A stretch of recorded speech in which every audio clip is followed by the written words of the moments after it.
Un saludo a todas y a todos. Soy el diácono anglicano Jairo Antonio Popó Vallecilla y el día de hoy voy a hacer la lectura del domingo y entre nosotros vamos a reflexionar sobre este mensaje edificante para nuestra fe. El evangelio está tomado del evangelio según San Marcos, del capítulo 5, del versículo 21 al 43. En aquel tiempo Jesús atravesó de nuevo en barca a la otra orilla. Se le reunió mucha gente a su alrededor y se quedó junto al mar. Se acercó un jefe de la sinagoga que se llamaba Jairo, y al verlo se echó a sus pies, rogándole con insistencia: «Mi niña está en las últimas, ven, impon las manos sobre ella para que se cure y viva». Se fue con él y lo seguía mucha gente que lo apretujaba. Había una mujer que padecía flujos de sangre desde hacía 12 años. Había sufrido mucho a manos de los médicos y se había gastado en eso toda su fortuna. Pero en vez de mejorar, se había puesto peor. Oyó hablar de Jesús y acercándose por detrás entre la gente le tocó el manto pensando: «Con solo tocarle el manto curaré». Inmediatamente se secó la fuente de sus hemorragias y notó que su cuerpo estaba curado.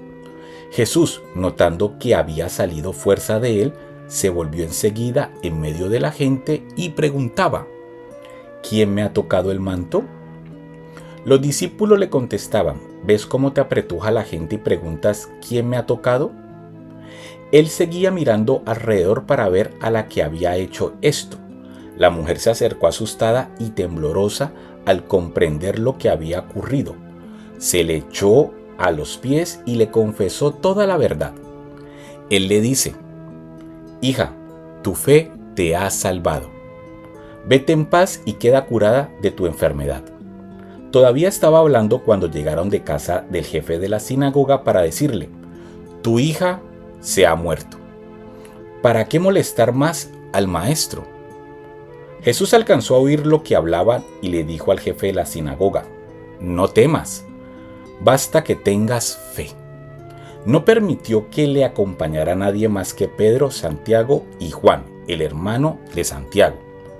Llegan a casa del jefe de la sinagoga y encuentra el alboroto de los que lloran y se lamentan a gritos, y después de entrar les dijo: «¿Qué estrépito y qué lloros son estos? La niña no está muerta, está dormida». Se reían de él, pero él los echó fuera a todos y con el padre y la madre de la niña y sus acompañantes entró donde estaba la niña. La cogió de la mano y le dijo: «Talita cumi», que significa «contigo hablo, niña, levántate». La niña se levantó inmediatamente y echó a andar. Tenía 12 años. Y quedaron fuera de sí llenos de estupor. Les insistió en que nadie se enterase y les dijo que dieran de comer a la niña. Hermanos y hermanas, es palabra del Señor.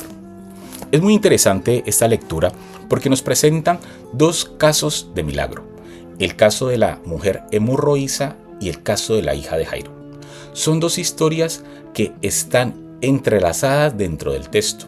Esto es muy común dentro del relato de Marcos, que dentro de una acción grande involucra otras mini acciones o otras escenas dentro de una escena general.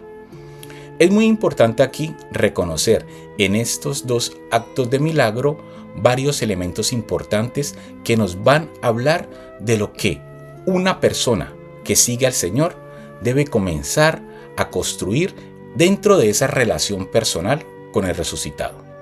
La primera es tener fe, y tener fe en el mensaje de Jesús, tener fe en su acción transformadora de la vida y tener fe en la comunidad de creyentes. En la primera acción es Jesús que va caminando y esta mujer que nos dice el relato que viene sufriendo una hemorragia permanente durante muchos años que le ha significado primero que su vida se va perdiendo lentamente y también que se ve aislada de todos los lugares públicos religiosos, y aquí lo más dramático dentro de esta cultura judía del siglo I, que su relación con Dios está totalmente quebrada, está totalmente destruida porque ese flujo de sangre la volvía impura hasta para el contacto con lo divino. Y es en esa desesperación, como cualquiera de nosotros con una enfermedad o con un ser que está pasando una situación difícil, se ha preocupado y ha invertido todo su dinero en médicos, pero esa enfermedad no ha sido curada. Y es allí donde ella escucha, dice la palabra, hablar de Jesús. Alguien le habló de Jesús, alguien le mostró este camino de la salvación y ella se puso en marcha. Cuando nosotros optamos por seguir a Jesucristo, tenemos que ponernos en marcha, levantarnos de donde estamos y comenzarlo a seguir. Es una acción que nos compromete.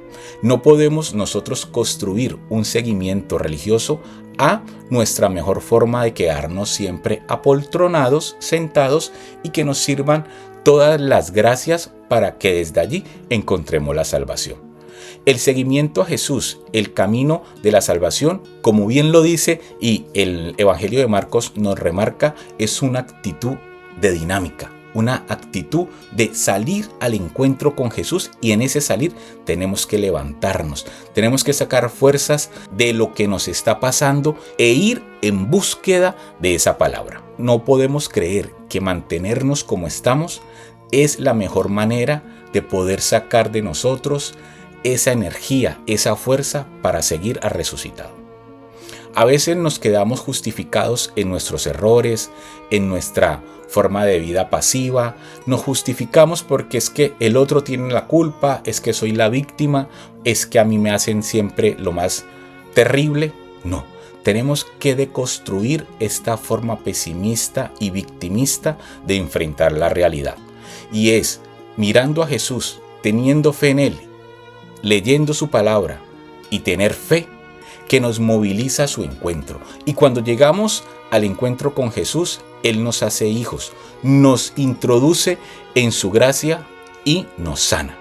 Cuando la mujer ha tocado a Jesús de manera sigilosa, un poco tímida, Jesús siente que de Él ha salido esa energía salvífica, esa energía sanadora, y quiere encontrar a la mujer, quiere verla cara a cara e integrarla en su grupo, porque por su fe se ha salvado. Y es allí donde esa mujer no solo sana esa herida, esa enfermedad física, sino que es reconstituida en su dimensión personal, vital y esencial, porque Jesús la reconstituye social, humanamente y de su dimensión del ser. Es allí donde ella reconoce y es reconocida como hija de Dios. Y en ese momento se le abren las puertas de la salvación y de la sanación. Y en ese camino que ha emprendido Jesús por el llamado de un padre desesperado, de Jairo, el jefe de la sinagoga, que ni siquiera era un seguidor público de Jesús, porque al ser líder de una sinagoga lo imposibilitaba públicamente para demostrar su fe a Jesús. Eran estos primeros cristianos que estaban allí en medio de esta disputa teológica y también de fe, de ir reconociendo en Jesús al Mesías. Tiene a su hija enferma de 12 años. Fíjense aquí el número 12. 12 años de la enfermedad de la mujer hemorroísa y 12 años de la niña de su edad que cae enferma. Y esta enfermedad o esta situación de la niña la ha llevado a la cama y a estar muerta, aparentemente muerta. El papá desesperado va y busca a Jesús, ya ha conocido de Jesús, sabe de la palabra salvadora de Jesús, y él con su fe sabe que Jesús tiene el poder de levantar, salvar a la niña. ¿Cuántos padres, cuántos familiares tenemos a un ser querido, ya no solo con la enfermedad física, sino con una enfermedad espiritual, con una situación que debe de ser resuelta porque va por malos caminos, por el camino de la oscuridad? Y es allí donde nosotros, que hemos escuchado la palabra del Señor, nos acercamos a Él para pedir por nuestros amigos, conocidos y familiares que necesitan de la salvación, que necesitan de la esperanza y que necesitan esa luz para verdaderamente estar vivos, porque la vida que tienen en la actualidad es una vida que lo lleva a la oscuridad y a la muerte. Es cuando decimos que hay personas que están muertos en vida por el pecado, por las malas decisiones, por el estrés, por las enfermedades psicológicas, por la depresión, por una vida de excesos. Y es allí donde nosotros los creyentes que vivimos a su alrededor tenemos que fortalecernos en la fe e ir en búsqueda del Señor. Cuando tiene la conversación Jesús con Jairo, cuando Jairo le comenta a Jesús su situación, se acercan los familiares de Jairo a decirle que no moleste más al maestro porque la niña está muerta. Y Jesús allí escucha esta conversación y dice: no, vamos a la casa porque la niña no está muerta.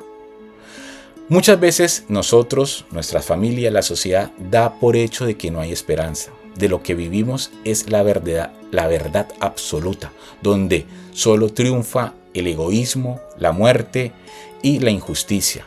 Y por tanto tenemos que ser expertos en la mentira, expertos en el engaño para poder triunfar. Porque son los valores que nos venden constantemente en esta sociedad que solo prima a la competencia, a la deslealtad y a la mentira. Pero es Jesús que ve en medio de esta situación de muerte la luz de la esperanza e invita a Jairo y a no todos sus discípulos, porque en medio de sus discípulos también él vio, cuando la hemorroísa lo había tocado, una especie de crítica que le decían: Jesús, ¿por qué preguntas quién fue si tú sabes que estás en medio de la gente? Como criticando un poco la actitud de Jesús de estar allí en medio de la multitud. Y Jesús identifica dentro de sus 12 a tres de sus discípulos más cercanos para acompañarlo a esta misión. Y esto nos quiere decir que también dentro de nuestra iglesia debemos seguir fortaleciendo nuestro seguimiento a Jesús. No solo por decirnos cristianos, no solo por decirnos que somos bautizados y que vamos constantemente a misa, que hacemos el rosario, que leemos la palabra, estamos convencidos de nuestra fe en el Salvador. También tenemos día a día que ir fortaleciendo esa relación con el resucitado. Y en ese camino, cuando ya van llegando a la casa de Jairo, Jesús escucha los lamentos y los lloros de los familiares que ya han dado por muerta a la hija de Jairo.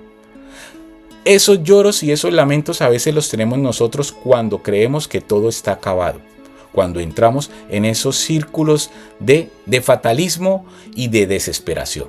Cuando estamos en esos círculos que no encontramos salida, allí habita la oscuridad, habita la muerte. Porque hemos perdido la esperanza que hemos recibido desde el bautismo, en que Jesús ha resucitado y ha roto con todo lo negativo, con toda la oscuridad, con todo lo que lleva a la desesperación y a la muerte. Por eso Él increpa a todas las personas que han caído en la desesperación.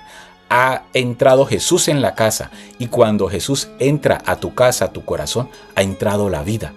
Va y entra a la habitación y le dice a la niña: Talita Kumi, niña, levántate, escúchame, levántate. Nosotros tenemos que tener siempre esta actitud de escucha, porque el que escucha aprende, y el que escucha también está recibiendo en su corazón las gracias del Espíritu Santo. Para nosotros y para nuestras familias, aquí queda representado cómo también los que piden por nosotros son agentes de salvación y de fe. Una familia que cree junta, una familia que camina junta en la fe, es una familia que cada vez encuentra herramientas para enfrentar la dificultad de la vida. La niña se levanta y todos quedan estupefactos, porque la que pensaban que estaba muerta estaba viva. Y Jesús la llama a la vida y la integra en su familia. A la mujer la sana y la integra en la sociedad. Y las dos quedan integradas en el grupo de seguidores de Jesús. Porque el que se encuentra con Jesús en medio de sus enfermedades, en medio de su limitación, en medio de sus debilidades, y las pone a los pies de Jesús con una intención de transformar su vida, de cambiar y de trabajar por el reino de Dios, Jesús los acoge, los abraza y los integra en su grupo.